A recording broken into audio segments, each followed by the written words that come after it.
company event last week, and the CEO of that insurance company spoke about what he said was his 24-48 rule. My interest was piqued because it's a rule I hadn't heard of. And then, as the insurance company CEO went on to explain the rule, I was fascinated, and I said, wow, this is interesting. So what is the 24-48 rule? He essentially says that organizations are really compartmentalized into two parts. There is a 24 part and a 48 part. And the 24 and 48 refer to the ambient temperature at which those parts operate. So 24 degrees is the head office, the corporate office, the folks inside offices who take decisions and make policies. And the 48 degrees are the folks out there in the marketplace, the sales guys, the supply chain folks, the people working in factories and plants, the people who work at 48.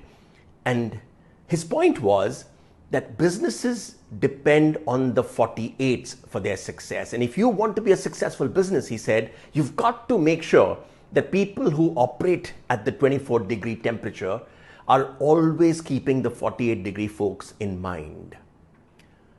What a great thought that was.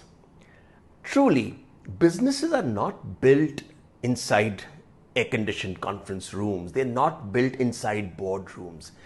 They're built out there in the marketplace, where typically customers part with hard-earned cash for products and services. And if you want to be a successful business, you want to make sure that you are paying heed to what's happening in that 48-degree environment.